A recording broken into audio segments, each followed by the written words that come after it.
Hi, I'm Greg Schwem. Today I'm in Boise, Idaho, and this is a comedian who crashes your pad. You've heard of the phrase, no room at the inn? Well, that's what it was like for me on a recent visit to Boise, Idaho. One of the fastest growing cities in America, Idaho's capital seemed like the ideal location to film an episode without an itinerary, or even a plan for that matter. The whole city has that kind of let's just wing it feel. Yes, I had a gig for the Boise Metro Chamber. Give yourselves a very big hand for laughing with me and for coming out tonight. But no pad to crash. And despite my general cluelessness about the city and the state, I figured there would be plenty of last-minute options for a big celebrity like myself. Check that, the second biggest celebrity in town. There are three things I know about Boise. One, it's pronounced Boise. All the natives have been saying, you have to learn that, you guy from Chicago, Illinois. Two, everybody from California now lives here. Last person out of San Francisco, please turn out the lights. And three, there's a blue football field around here somewhere. First stop, perhaps the most well-known destination in Boise. A giant potato. Also known as the Big Idaho Potato Hotel. I've crashed in tents, tree houses, airstreams, but never in a vegetable. And yet this seemed perfect for a night.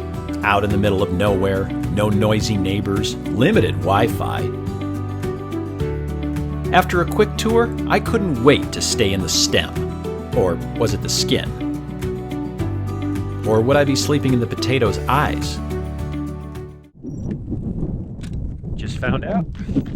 The potato is booked. No need to panic. Boise is French for wooded, which doesn't help me at all because I wasn't planning to stay in the woods. But maybe some of the city's well-known residents and business owners can help me out.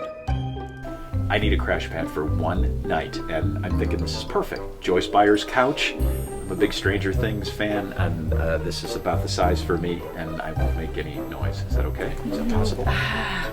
Probably not the best idea. I don't know if that Demogorgon is going to be back or not. Just tell me about Repop Gifts.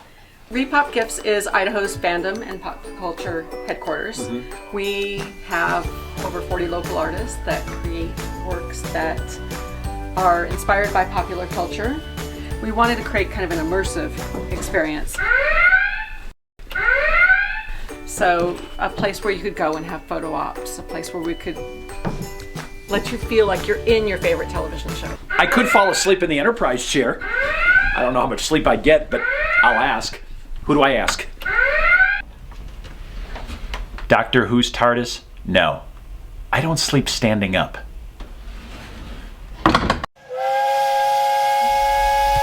Maybe I'll just catch the next train to Hogwarts.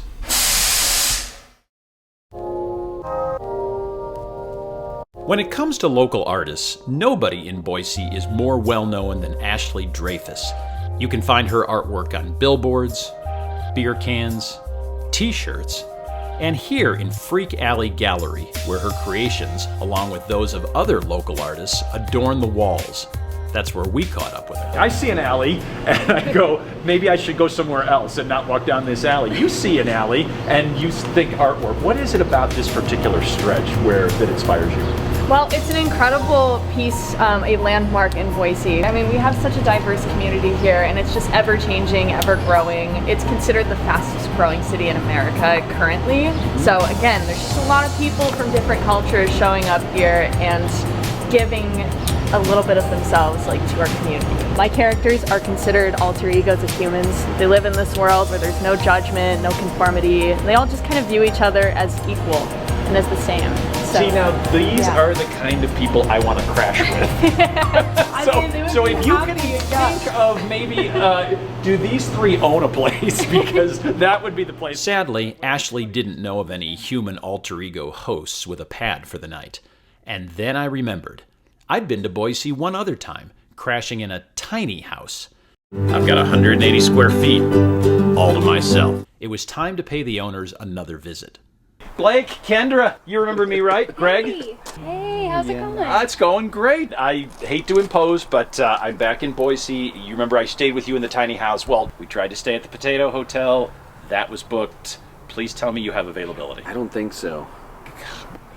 Did I not call soon Well, enough? right now it's being used for something else. What is? We've transformed it into what we like to call the wattage cottage. Wattage cottage. What is a wattage cottage? We got our bike set up in there, and push big watts in there. All right. That's a first. Good luck with that, whatever it is. I'll find someplace else.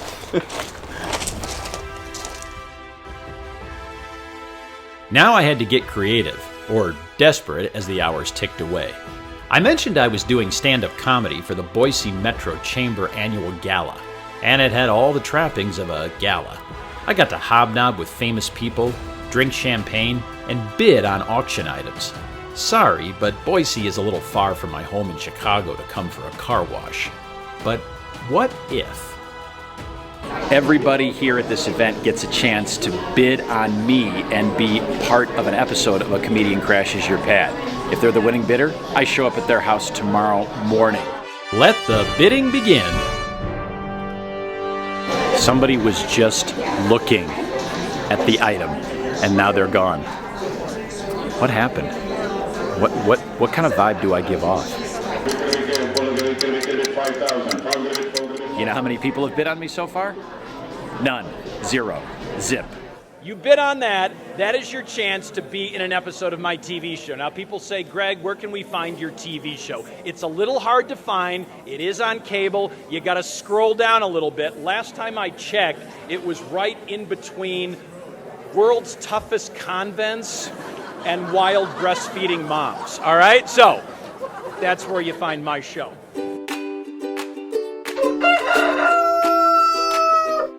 I just found out somebody bid on me, which is the weirdest thing I have ever said since I started doing these episodes. We're going to head out and meet him very soon. Thank you so much for buying me. I'm curious. I'm flattered, but I'm curious why you chose me. You could have had a wine basket or something. Anybody can get a wine basket or a flight to Bermuda. That's true. Those are dime a how dozen. often do you get to sit down with Greg and have him come to your house, invade your home, and with a cameraman and everything else? You do know it's pronounced Boise. Boise, Right? yes, Yeah. Did I say Boise? Yeah, you did. Oh, yeah. Okay. Well, I'm- we can fix that in post. And you're from California, and I know a lot of Californians are moving to Idaho. Don't hold that against me. I am a financial advisor. I love helping out families and business owners with their futures, because what we really talk about is less about the money, which is it's just a mechanism to experiences and stuff. Do you find that people here in Idaho look at money differently than maybe people in California? They do.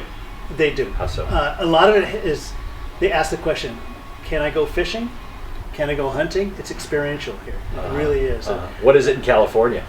Can I get groceries? Yeah. It's exposure. What do I look like? And where am I staying tonight? Right here on this couch. Ronan's on the couch right now. Well, he will keep you warm. So thank you, Boise, for the hospitality and the laughs.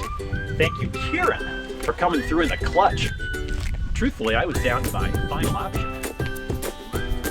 I don't think I would have slept very well here. Right now, only one of us has a place to stay. Guess who it is? Well, this is my little tattoo studio. It's located in the basement of a haunted old hotel building. Funky. All right. Yeah. How's my hair look? Okay. You look great. Okay, thank you. What do I think about what? About your art being tagged on the wall over here. Well, I mean, you can't get too mad about things like that just because, it's called street art for a reason. Paint over it. It makes something even bigger and better. Nice. So,